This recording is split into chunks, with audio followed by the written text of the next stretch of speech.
I'm going to begin here at the table because I just want to commend the staff here. Like the exquisite attention to detail that the SEC logo is facing outward rather than the university logo like Joe's caught my attention. This day's been almost 3 years in the making, and as President Harroz said, I think for both sides, knowing the change that's happening around us, you could go back even further. For me, my first meeting with our presidents and chancellors in October 2015, they just provided a description of decisions they may have to make in the future.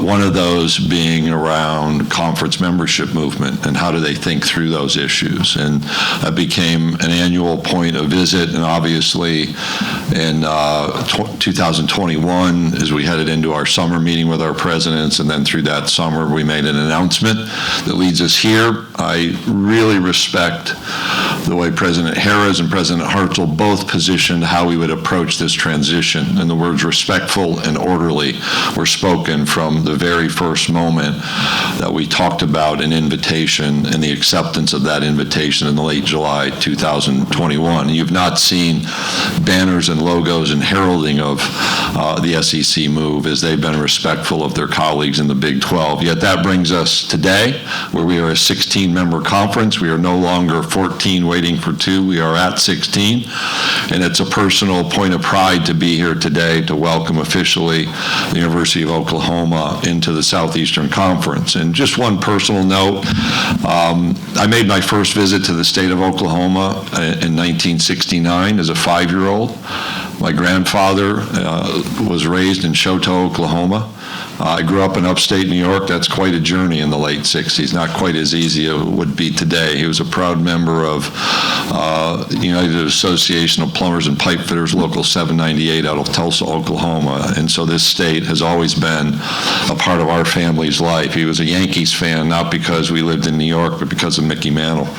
And that meaning is not lost upon me personally today. And it is an honor to represent the Southeastern Conference, our presidents and chancellors, our 14 universities that are now 16 universities, and celebrating this day and knowing that we are entering a new era with enormous complexity and enormous opportunity to shape the future from the leadership position of the Southeastern Conference. So I look forward to interacting with you a bit, and for the rest of our day to be with both Joe C. and Joe H. and the members of the university, faculty, staff, athletic department, fans, students, coaches, to celebrate this move to the Southeastern Conference. Joe. Well, welcome. And good to see a lot of you. Don't get to see as many of you as often at this time of year, but we knew we'd have something to bring you out, and so glad that you're here. Before I make my comments, I want to thank other members of the Southeastern Conference office, the leadership that supports our commissioner, many great people we've gotten to know in the meetings we've attended in the last several years, and people that are at the forefront of making great decisions around strategies for athletics, and certainly how it helps the SEC be strong. So I just want to say thank you to all of you for coming out. Some of you know them pretty well, and I get to see them a lot more. So we're here. There's no more, hey, Joe, what do you think of, are you excited about, hey, when you get there, you're going to, and fill in the blank. Because many of you all have been asking me that for pretty much the last year, certainly more intentionally, but ever since we made the announcement, always talking about what's next, and we didn't have a lot of information, or at least we had information we couldn't give you at the time. But now as we've gotten and progressed closer to this day, you started to see schedules, you started to see dates with opponents, we're starting to realize signage. Last week we have a big recruiting event, and the SEC logo gets painted on the field, and people are now understanding this is real, and it is really exciting for all of us. So you're not going to have to worry about us being passionate about our beliefs and our goals and our dreams going forward. It's Didn't happen, though, quickly, even though sometimes it looks that way. It came after a lot of thought, deep thought about us as a university, where we are, in the world, what we're trying to accomplish broadly as a university, and what role intercollegiate athletics plays in that, and trying to keep an eye on how college athletics was evolving much more quickly than some people 10 years ago wanted to admit. And 10 years, when you're looking that far in the future, seems like it's way far away. But if you start breaking it down into certain increments, you realize, boy, things are going to start changing much more quickly here. What does that mean for Oklahoma?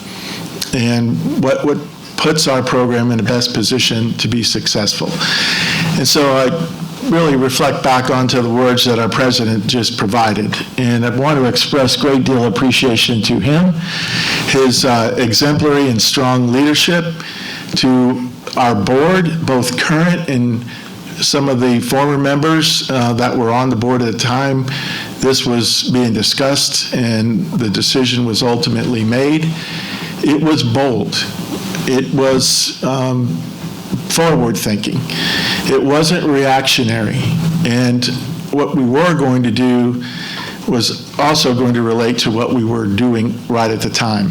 And we wanted to do something probably few have done in this last 15 or 20 years around conference realignment. We wanted to do it in the best way possible that was orderly and honored all of our commitments and tried to respect our the members of the conference we were in. And in spite of the way the news came out in that July of 2021, we've done every single thing we said we would. And most importantly, what led us to this day.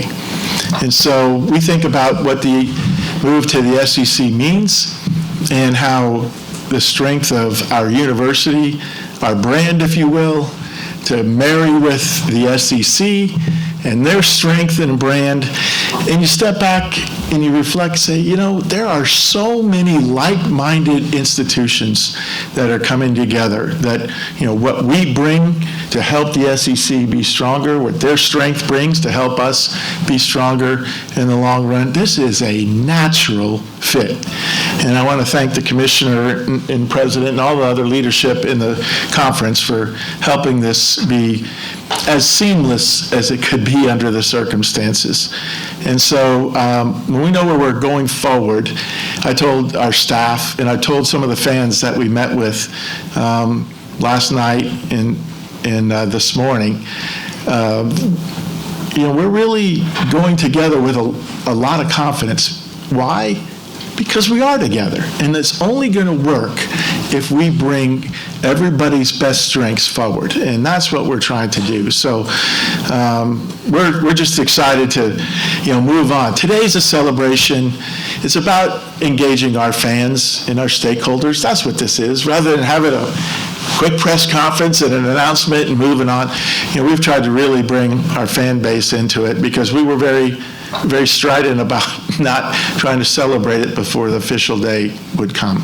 But more importantly for us, it's what we're doing to put our program in a position to be successful going forward in the days and the weeks and the months and the years ahead, so we can be very successful. And the first dream we'd have would be being on a podium someday soon with Commissioner Sankey handing one of our teams, if not many of our teams at some point, the Southeastern Conference championship trophy. That's our first goal for every one of our sports in which compete in the SEC. So thank you, Commissioner, for helping us. President Harroz, thank you, and the board. And we're just so excited about going forward. For us, the SEC stands for Southeastern Conference, and as President Harroz talked about the characteristics, it can also stand for stability, engagement, and champions. And that's pretty representative, too, of some of our own pursuits and core values. So with that, I turn it over to you, Mike. Thank you all. We'll go to questions now. If you do have a question you haven't already let me know, raise your hand. I'll add you to the list. We'll get to you if we can. Let's start in the second row on the left. Barry Trammell, Tulsa World. Yeah, Greg, we've talked for 3 years about what the SEC can do for Oklahoma. What is Oklahoma going to do for the SEC? Well, I noted the attention to detail there, so you got that one out of the way early. Obviously, a 12 state, so new geography. They have a clear expectation of excellence that I think complements our current members, the national championship achievements, in the notion that a rising tide lifts all ships, setting the expectations in our league that Pat Summitt established in women's basketball years ago, or Skip Bertman and his impact on baseball. You look at the achievements here, noting that those can be brought over. The fan base was an important part, and in our athletics director's conversation, one of our ADs observed, as we think about expansion, we should apply the "it just means more" filter. I don't mean to be trite, but there's no objective data. It's the subjective analysis of, does the integration of that athletics program, that university, that fan base fit seamlessly with our current 14 members? And I think clearly it does. And so all of those elements are brought. You look at facilities as you drive around and see the softball stadium that's been built. I think that sets a new standard in some ways. We have great facilities across our league. I've heard plans for other activities. I know that Joe has been looking at our league facilities and wondering and imagining Joe Castiglione, and then he has to go for Joe Harroz for that conversation. So I'll just out that. I think one thing they do bring is we need to put last names on nameplates in our meetings now when our presidents and ADs meet.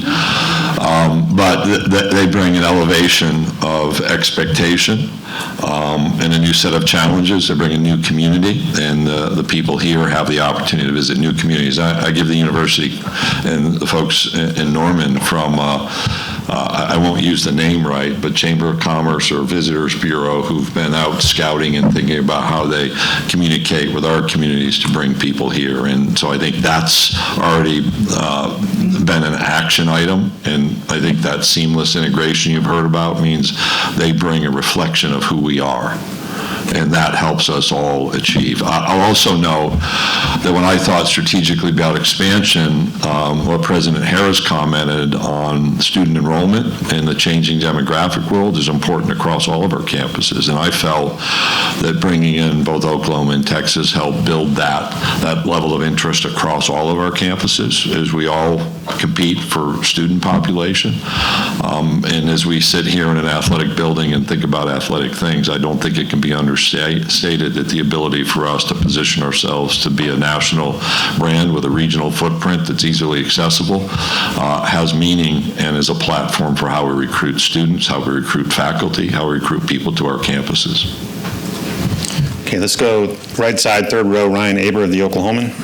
Yeah, Joe Castiglione, I want to ask you, talking about the reasons that Joseph Harroz gave for the move, specifically the second one, the financial aspect of it, and keeping this athletic program one that doesn't need outside subsidy. How important was that? How challenging had it become, over the last few years, and especially as you look forward? And what is it about this move that makes that sustainable? Well, if anybody's been paying attention, you know that the expenses in college athletics or around college athletics are going up much faster than the rate of new revenue. And we're challenged every day and have been. Go back to my first days here at Oklahoma. We have to find new ways to generate revenue.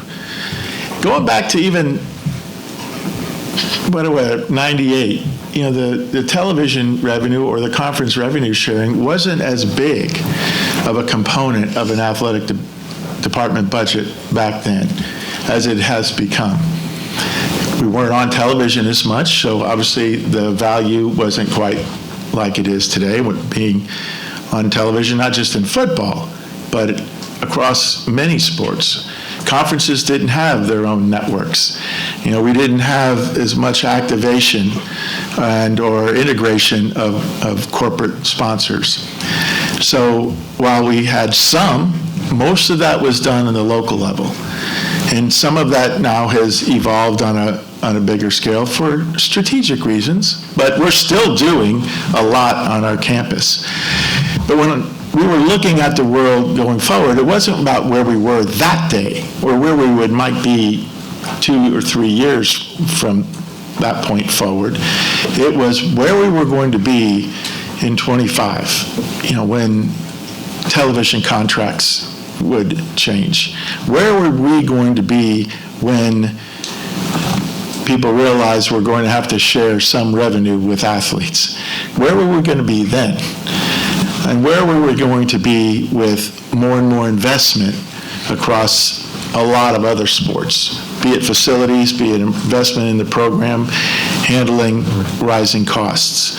So Ryan, to your point, that's where we were trying to evaluate, not just what was happening right then, but how was the world going to change and where Oklahoma was going to be, whether it was going to be following along or play a role in taking the opportunity to lead our program. And that's where I go back to the great leadership here at the university. They're willing to step back and think and be bold about the future. And so we have a little bit of a difference than when we announced our membership in the SEC. We announced that we were going to go in 2025 because that was the original timeline. But as we've seen, so many other things took place in college athletics that forced all conferences to think a little differently. And one of the ways the Big 12 started thinking, it basically created an incentive to talk to us about an earlier departure, 1 year earlier. So we're here today instead of a year from now. And we're very, very excited about what that will mean for our program going forward, and understanding in some way, shape, or form, those things we saw 8, 10 years ago are happening before our eyes. And they're complex. We still have to find the right way forward, and we will. But now we've created a stability, and at least a model for stability, by partnering with the SEC and being a member, and for what we can do to help make the SEC itself stronger. Third row aisle, George Stoya, Sooner Scoop. Yeah, I have a question for kind of all three of you guys. Could you guys take us back to when these conversations first started? Joe, when you talked to Chris Del Conte about this maybe happening and kind of the idea, what sparked it, where were you, when did it happen? Joe Harroz, when Joe C. calls you up and says, hey, what do you think about this? And Greg, that first initial call, and they said, hey, would you be open to this? You wanting a glimpse of my book? Yes. Well, I'll just jump in then. I'm not going to give you a glimpse of my book, but as I just mentioned, this whole thought process started probably 10 years ago, maybe even before that. You ask, well, why? Well, we just went through 3 different experiences around conference realignment within a period of 2 to 3 years. The summer of 2010, Nebraska-Colorado leave. The conference steps back, stabilizes itself, thought through whether expansion was the right way to go then. If so, what would it look like? And decided, we're good. We're good with 10 members. And we negotiated a television contract for the future of those 10 members. And then a year or so later, things change, and 2 of the members are leaving to go to the SEC, and now the Big 12 is faced with 8 remaining teams and what it was going to do, and had a lot of options on the table. And at the time, the decisions that were made related to adding 2 as opposed to any more than 2. So, all right, the conference is back at the number of original members, as it had been constituted in that year and a half before. And the two members that were added were and have been great members of the Big 12.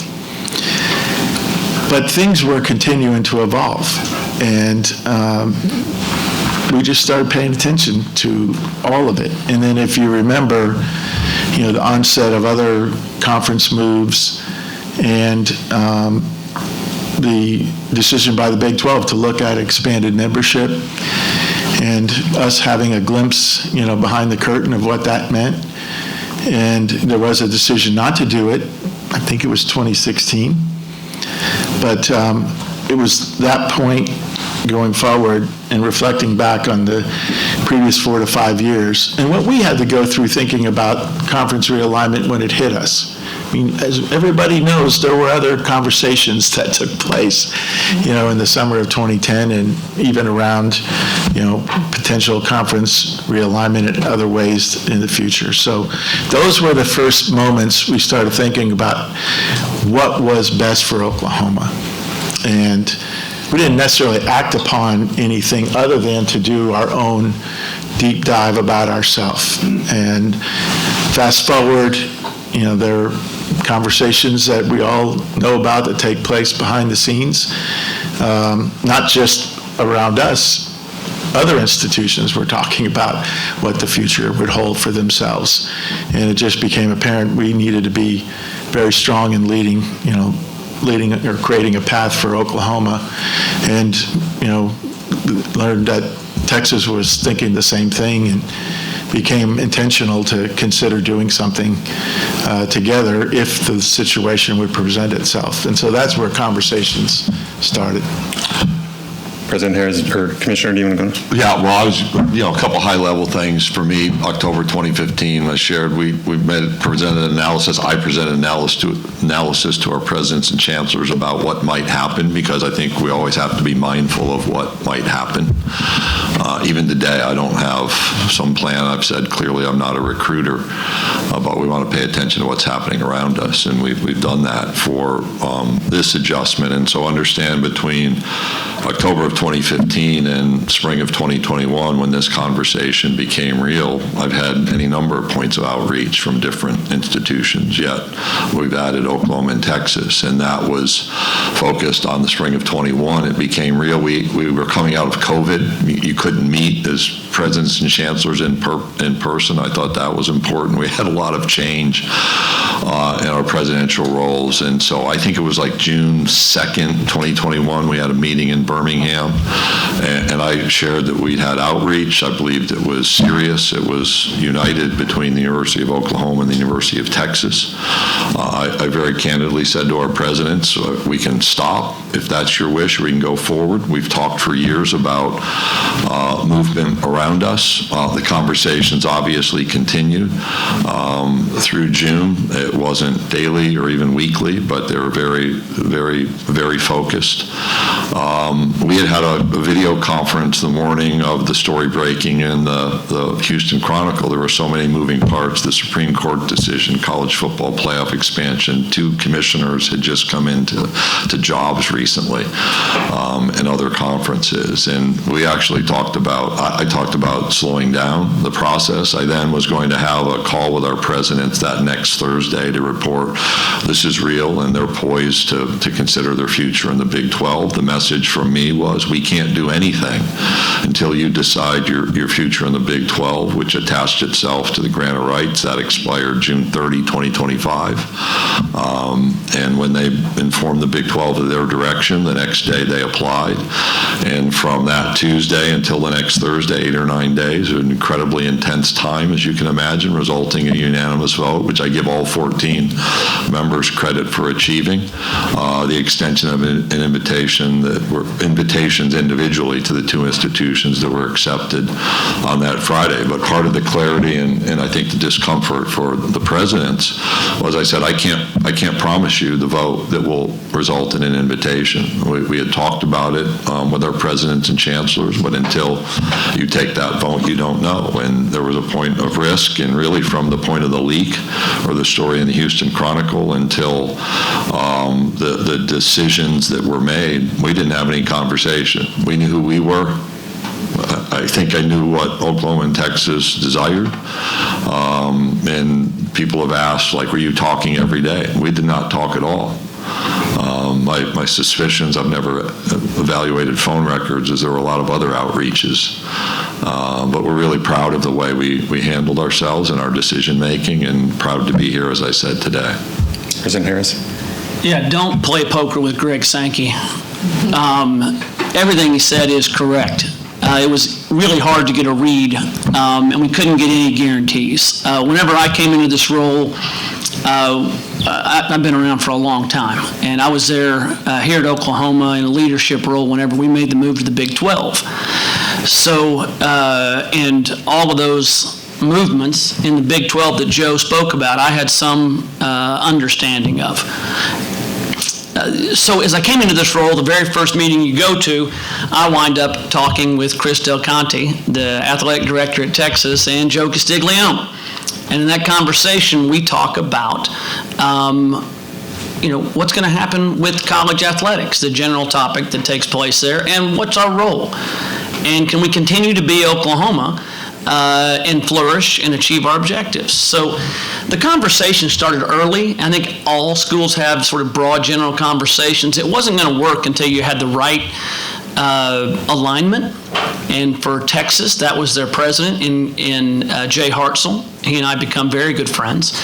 And he understood the need. We each did our individual analysis. And a big part of this, I grew up here. I'm from Oklahoma. And you don't make a move like this without thinking about not just your school, but what does it mean for this state? Could I look state leaders in the eyes if and when this broke and tell them this is a good thing for our state and not just the University of Oklahoma?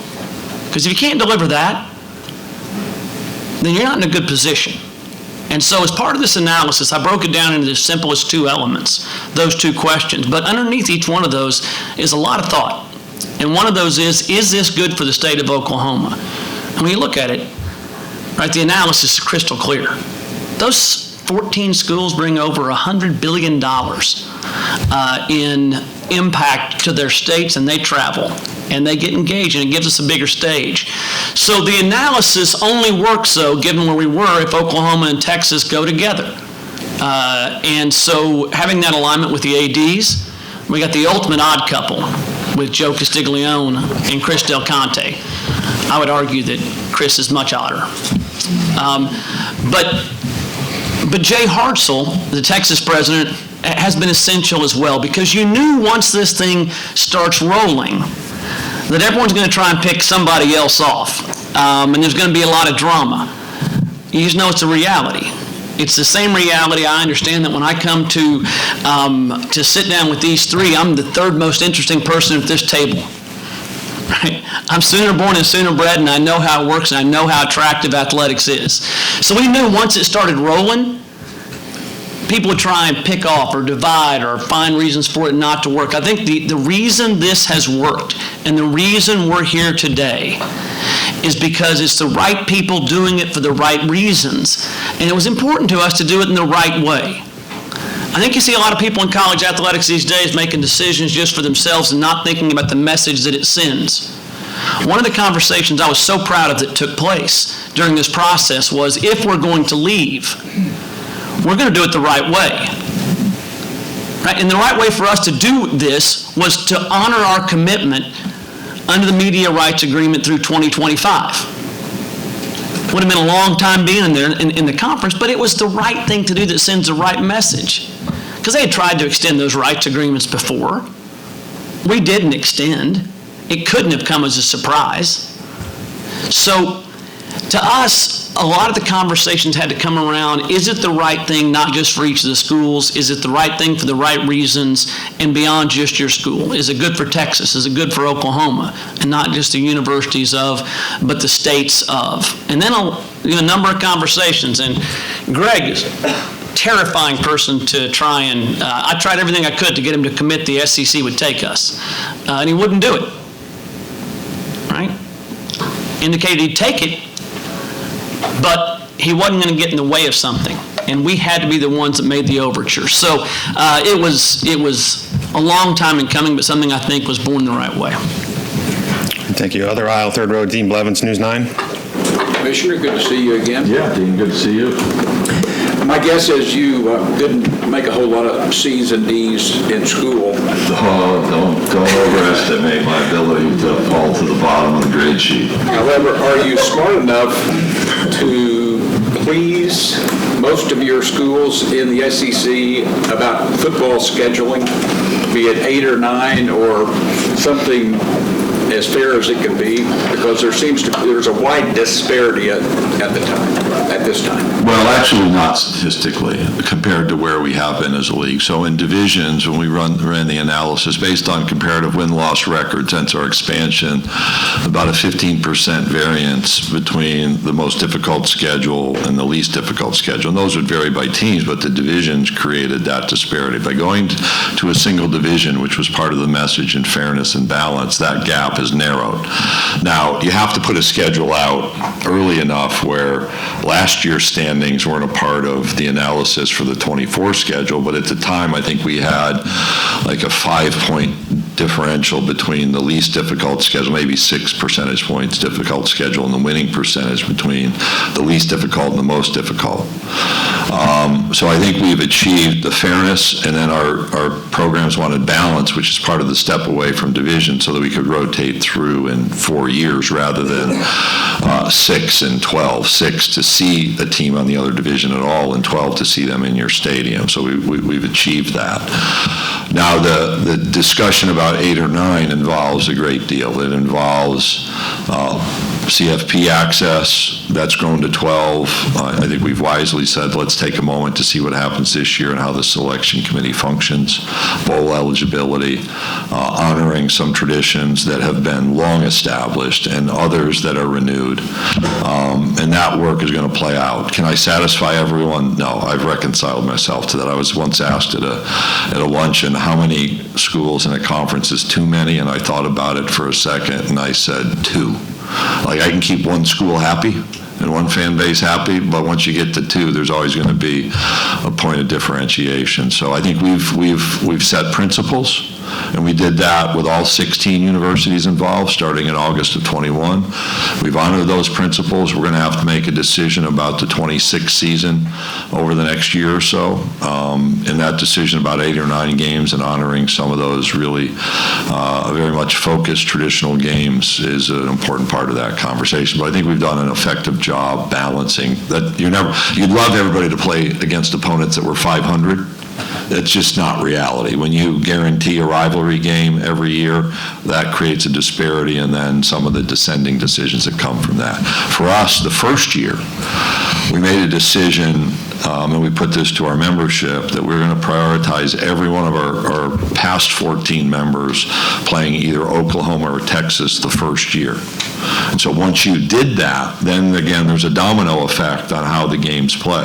But I think it's really, really important as a 16-team league, be a 16-team league, that we don't wait for a couple, 2 or 3 of our teams would not have seen Oklahoma and Texas, and Oklahoma and Texas wouldn't have seen 2 or 3 of our teams unless we had set that principle as a priority. Okay, behind Dean, let's go to Cliff Brunn, Associated Press. Yeah, this is for President Harroz and Joe Castiglione. You mentioned that this needed to be good for the state. There's a lot happening around here in the world of sports. New arena in the works for the Thunder, Olympics coming here in a few years, 2 sports. If you guys could dig a little deeper, how do you see this move to the SEC fitting into the bigger picture of all the things that are happening in the world of sports in this Oklahoma City Northern corridor? Yeah, I mean, this is the moment. I mean, it's interesting. When you look at those cities that are prospering, in those states that are prospering, what happens around athletics is really important. And it's not just a harbinger, it's a component of what that success looks like. We know that the cities and towns and states that are winning are typically in the Sun Belt these days. And they create a live, work, play environment where you find highly educated people that employers want. And that live, work, play thing's important.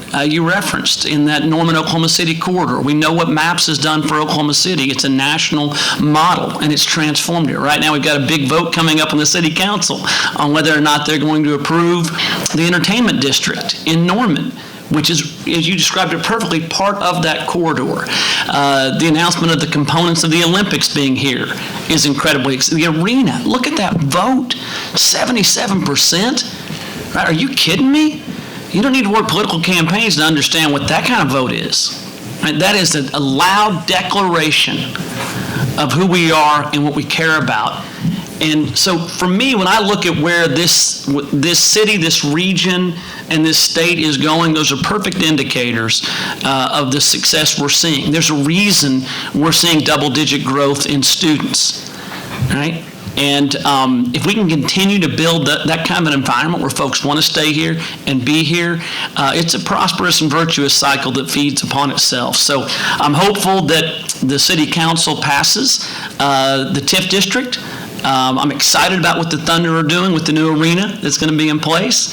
And this move to the SEC, all right, the ability to be a part of 12 other states that are out there in the biggest conference that exists, the light keeps getting brighter, right? And you've got to take the opportunity when it's there. And I think we're doing that as a city, Norman and Oklahoma City, and as a state. And I think we're going to continue to see more things like this occur. Josie, anything to add to that? No, I think that was very well said. Sports continues to be a unifier. It represents all aspects of our world, our society, regardless of perspective. The one thing people share is their passion for or love of a certain team.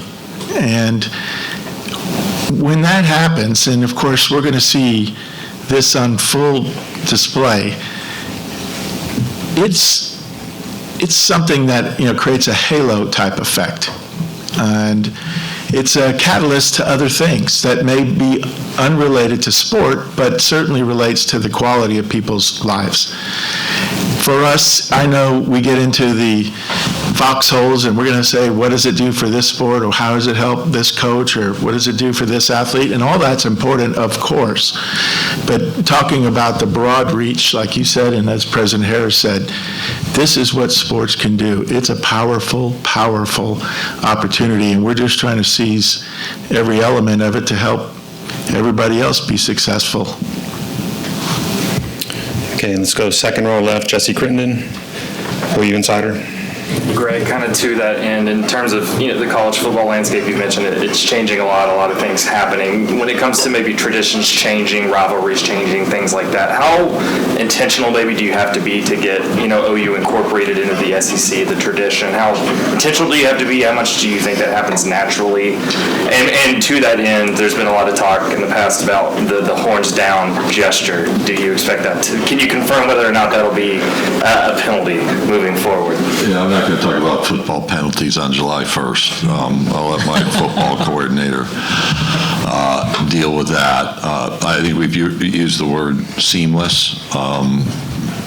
The creativity of our fan base on social media is on full display today, and I think that Oklahoma and Texas are being treated as our past 14 members, and you'll see both the warm and the cold embrace that can be present, and that is in many ways who we are. I think as I look back and think about A&M coming in 2012 with Johnny, boom, they're in the SEC. There wasn't any question. I can remember iconic moments. I can recall being at Missouri when they won the East, as the kick six was playing out on the TV in the press box. It happens, and it happens early because we have 16 members. We don't have 14 members plus 2. We have 16 members, and the University of Oklahoma will stand on its own and will compete successfully, and will create those moments soon. And those will become memories here and memories across our conference. I will note, just shifting, I have some staff here, so Taylor Brasher is our Director of Digital Media, Garth Glissman, our Associate Commissioner for Men's Basketball, Tiffany Daniels, our Associate Commissioner for Competition and Senior Woman Administrator, Herb Vincent, our Associate Commissioner for Communications. And I take this time, I was trying to figure out when to put it in, Mark Womack. Mark's been in the conference office since the late 70s, so he started at a time when the NCAA called every Monday in the fall to tell you what one football game would be on TV. We had no women's athletics competition, no men's basketball tournament, and he probably still carries a 10-team pennant logo money clip with him, at least he used to. And so I think he can vouch that, people are integrated quite quickly because the competitive environment and the interest and intensity makes that fact reality. I think I got everybody, didn't I? Okay, we're a little bit past 3:30. These gentlemen have a tight schedule. We'll take one more question. Tom Green, third row, right side. Greg, last time the SEC expanded, you were still, Associate Commissioner under Mike Slive. I guess, what did you learn from that process that you were maybe able to apply to this process or to that 2015 meeting with, the SEC presidents when discussing the possibility of this in the future? I'll also go back to something that made no notoriety, and that was the summer of 1996, the Southland Conference expansion, which I led when I was 31 years old and 2 months in with Lamar in Southeastern Louisiana. And that is, from both, you had better be prepared, and you'd better look broadly at the issues within your leadership room. I don't know if I'm any good at poker simply because I don't play, but you don't want to extend yourself to a point where you're making a level of representation that cannot be backed up with the decisions that are made. And I think it's probably as frustrating as it was for Joe Harroz in those conversations at the presidential level. I'll look people in the eye and say, I was honest, I was direct, I was clear. They had a responsibility with their Big 12 relationship. When they made that decision, then we could go forward with an invitation. And I told both presidents, I said, look, I don't need like the notebook of who you are. We know that.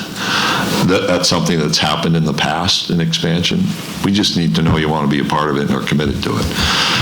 And that produced a brief letter of application and then a lot of work to be done. And I think I saw the intensity of the work from the past expansion, because remember, that one fired up pretty quickly. The Longhorn Network concluded yesterday, ironically, and that fired up pretty quickly with A&M after our media days. But you can never assume it was done. And I think there was a quick expectation, as I recall. Mark, you can verify, there was a thought in like mid-July when it arose that we'd have some meetings and maybe by early August we'd have a direction, and that took another month. So don't assume anything. And then we were at 13, people don't recall, we were preparing 13 team schedules. We had 13 team schedules. We were looking to see what growth might be there for 14, and then that played out in November with Missouri. And I was asked yesterday, did you do these celebrations with Texas A&M and Missouri? We did, but they were very quick. We had 3 years of planning here, so one of the lessons here is if you want to have a big celebration, do 3 years of prep work. We did those on weekdays in the middle of the football season, one in September and one in November. And so all of these experiences have been different. But I think the preparation from your question, which is well asked in 2011, incredibly educational to watch. Being on the leadership line, we brought in 5 universities way off Broadway. Only 2 received invitations. All 5 thought they were getting into the Southland Conference, which informs an element of my approach too. And I think the fact we're here and the way we are, there's been some litigation around other points of movement in leagues. I think we, again, tried to be respectful and orderly, knowing the difficulty. But we're here, and I think it's proven to have been a wise approach. Okay, gentlemen, thank you very much. That concludes the press conference. If everyone would just stay seated for just a second, I'm going to ask our 3 guests to please stand for a quick photo opportunity.